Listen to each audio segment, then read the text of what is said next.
inspire you as you move through your journey over the next couple of days. I just want to begin by thanking our Egyptian partners and friends, Dr. Atli from STDF, the Ministry of Scientific Research, Dr. Ramsey himself, has been said, former Minister of Scientific Research, and of course to the Minister of Scientific Research himself, Dr. Sharif Hamad, who's been a fabulous supporter of the Newton Musharraf Fund. And I have to say, from day one, when we took the idea of Newton to the Egyptian government, they didn't blink, there was no question, we got it going, and it's been a wonderful partnership so far. And actually, we're just getting started.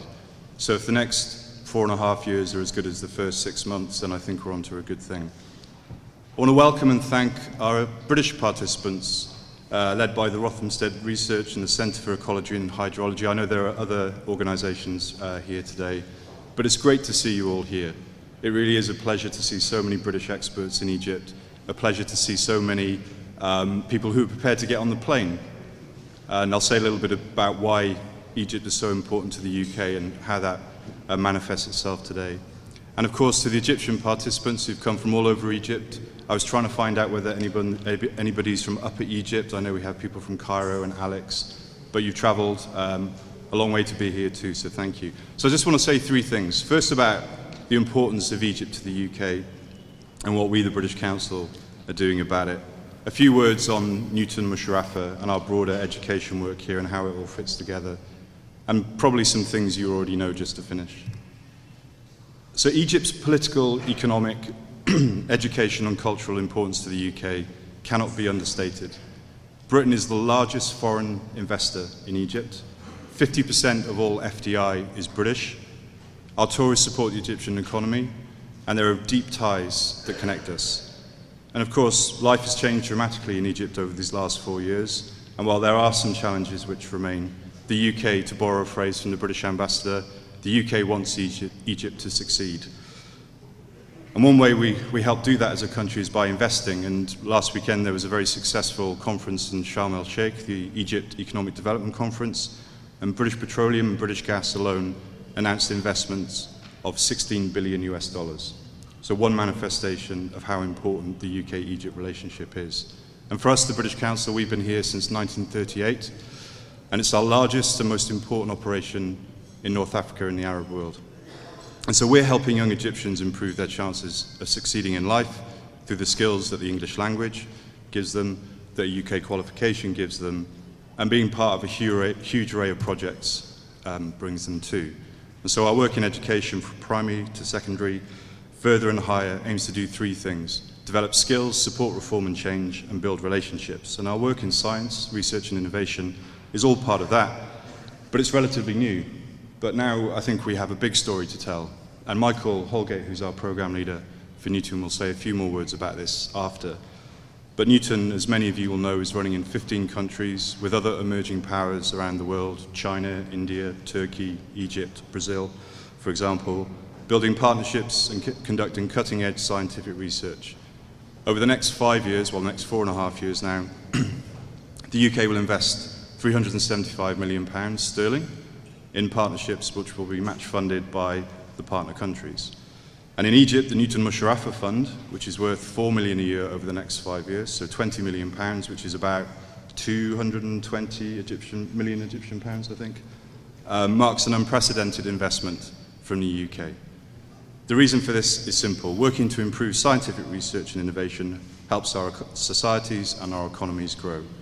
So the Newton Musharraf Fund is managed by the British Council and the British Embassy here in Cairo, and the priorities reflect national Egyptian priorities: energy, healthcare, water management, agriculture, and also cultural heritage and archaeology.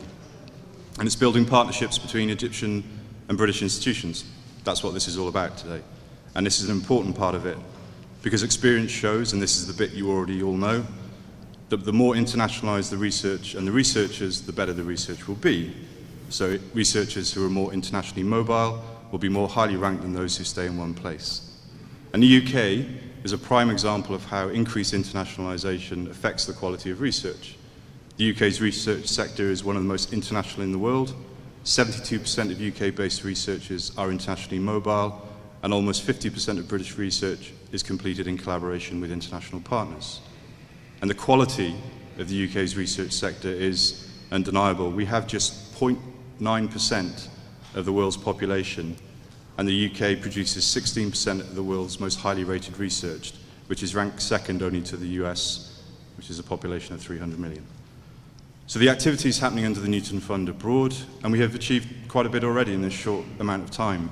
This autumn we'll be sending 64 Newton Musharraf PhD scholars to the UK to undertake doctoral research. In addition, we're sending 30 early career researchers to the UK to work on projects with their UK colleagues. We're helping to create a cadre of leading Egyptian researchers who will have the excellent research skills and strong links to the UK that will help them affect real change, scientific and economic change in Egypt. I'm running a whole series of training programs to give Egyptian researchers key skills in communication, lectures, writing proposals and abstracts, which will help them engage more internationally. And a whole suite of training for university managers looking at science park infrastructure and various other things. And of course, there's the institutional links programs, where we're about to announce 9 institutional links worth 300,000 sterling each. So in 3 or 4 minutes, that's a quick skip through what we're doing in Egypt, scratching the surface of the overall investment that the UK is making in its educational relationship with this incredibly important country. And I think it's an exciting time for the UK-Egypt relationship. Like I said, we want Egypt to succeed. We are Egypt's friends, and we're investing, and not just with words, but with actions as well, and of course, critically, money. So it's an exciting time for the relationship. I think it's an exciting time to be doing what you're doing. It's important for our societies. It's important for our economies. It's good for Britain, and I hope it's great for Egypt. So I wish you well, good luck, and I'll look forward to seeing you over the next couple of days. Thank you. Shukran.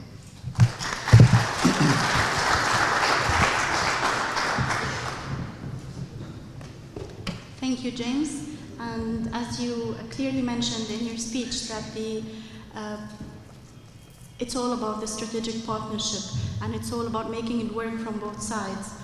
May I also introduce Professor Dr. Amr Adli, who's the Executive Director for Science, Technology and Development Fund, who will speak more about the work that STDF is doing, and also will shed the light about the Newton Musharraf and the funding opportunities behind that. Dr. Amr. Salient UK scientists, our foreign guests, and our Egyptian scientists to this very important event. I'd also like to stress and reiterate actually what was just mentioned. We are really grateful to the UK government because we are sensing sincere, full support to Egypt's Ministry of Scientific Research current mandate, which is building the knowledge-based economy. Ministry of Scientific Research funds are currently oriented towards supporting this important quest, translating research deliverables to the well-being of Egyptian people and the Egyptian economy. And I have to mention that through this Newton Musharraf agreement, the UK government has been giving us the utmost support, whether we are talking about this very important event, tackling extremely actually strategic issues, whether we are talking about increasing productivity of water or management, or increasing productivity of wheat or management water resources, or even information technology techniques to better manage water and increase productivity of wheat and crops. These are strategic goals, and we are actually grateful that we are having this sincere cooperation support from the UK government. As you have just listened, the Newton Musharraf agreement has been signed late in the summer or early fall, but we already have up and running numerous projects, and several funding grants have been already disseminated and signed and contracted because of the mutual will to make this actually successful.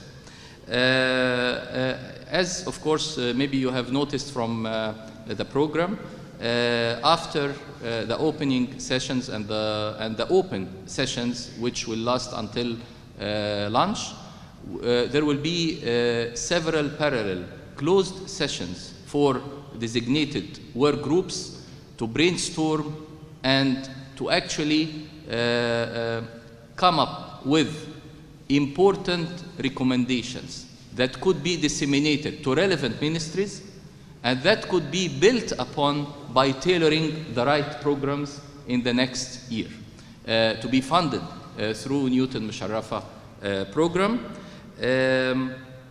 And I would like to mention that those recommendations, which I urge, of course, panelist chairs and moderators to keep track of, would be conveyed to His Excellency Minister Dr. Sharif Hamad, Minister of Scientific Research, and other relevant ministers who I guess will be attending the closing session, which will start 2:30 p.m. tomorrow. So we expect His Excellency Dr. Sharif Hamad, Minister of Scientific Research, and other ministers as well to review the important recommendations and also to set the stage for future programs that would translate those recommendations to actually tangible outputs that could benefit the well-being of Egypt, Egyptian scientists, and also the cooperation that we are building with our UK colleagues and fellow researchers. I'd like to thank you once more for attending and for coming on behalf of Dr. Sharif Hamad, and I wish you a very fruitful workshop that could be beneficial to all of us. Thank you very much. Musharrafa funds. The UK delegates will know me as the one who's been bothering you with lots of emails about flights and visas and everything. Thank you very much for making the time to fly over here. Thank you also to the Egyptian delegates for coming. I'd just like to echo everything that Dr. Adli and James have said. You're very welcome, and it really means a lot to us that you're giving so much support to the Newton Musharrafa Fund. I'm going to speak today very briefly about what the Newton Musharrafa Fund is. James gave you some details about this already. I'll just go into a few more details. And then I'm going to talk a little bit about some of the calls that we're running and some of the ways you can get involved. Because as James and Dr. Adli both said, this workshop is very much kind of a first step towards more sustained, long-term, comprehensive collaboration in the fields of wheat, water, and data management between the UK and Egypt. And we really hope that at the end of these 2 days, we'll be able to walk away with everybody with a very clear idea of areas where you would like to work with the partner country, people that you might want to work with, institutions that you might want to work with. So I'll be explaining some of the different calls that we're running next year, and I hope over the course of the 2 days, as you're listening to the presentations and as you're discussing with each other, you can be keeping in mind how you might get involved with some of these calls. The Newton Musharrafa Fund has a very simple aim, and that is to foster economic development in Egypt through scientific research and innovation. By bringing together British and Egyptian scientists and researchers, we hope to improve the quality and the quantity of cutting-edge research being done in both countries, and through that lead to new solutions to development challenges in Egypt. As James said, the Newton Fund is a global program. It's being run in 15 countries around the world, including some of the biggest, most important developing countries, China, India, Brazil, etc. Egypt is the only Middle Eastern country in which the fund is running. The fund is worth £750 million globally over 5 years. 50% of this is coming from the UK government, 375 million, and the other 50% is being matched funded by the partner countries. Matched funding arrangements differ between countries. In some countries, universities are providing it themselves.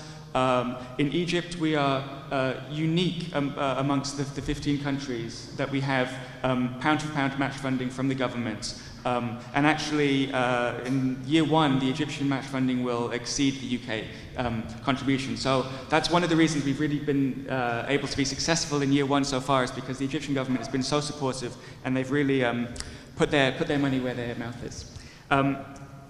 In Egypt, we're looking at about £20 million over 5 years, 50% from the Egyptian side, 50% from the UK side.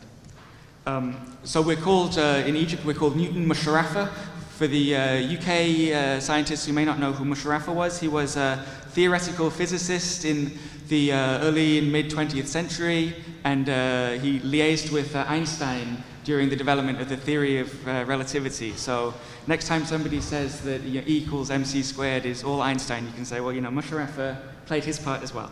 And obviously we have Newton. The Newton Fund in each country is called Newton, and then eminent scientists from the partner country fund. So in Egypt, with a Newton Musharrafa fund. There's a range of partners supporting the fund in the UK. The money comes from BIS. It is managed in Egypt by the British Council and the British Embassy. There are a range of delivery partners delivering Newton Fund programs globally.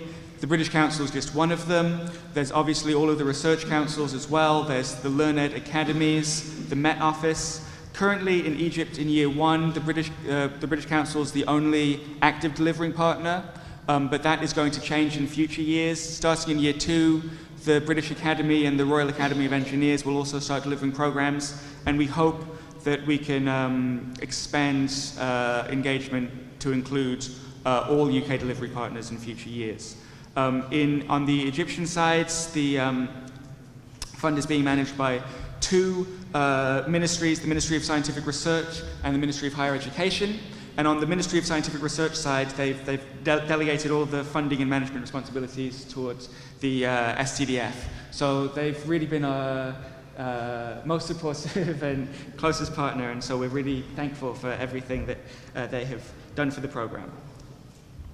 We're focusing on 5 themes. All of the work that we're doing on Newton Musharrafa will in some way touch upon these 5 themes. There's energy, healthcare, and cultural heritage. Cultural heritage chosen because of the importance of tourism to the Egyptian economy. All of these themes have been chosen because they are seen as key priorities for development in Egypt. Energy, healthcare, and cultural heritage, but the 2 that are most relevant to our purposes are food production and agriculture, and then water management. These themes are extremely important to economic and social development in Egypt, but we also hope that food and water especially will prove extremely attractive to the UK researchers. I think Egypt is probably a fascinating case study for the UK researchers, a country of 90 million people who are all supported by just one river. I don't know if there's any other countries in the world that are like that, but we're really hoping that the UK researchers will find something really worthwhile in collaborating with Egypt on these themes.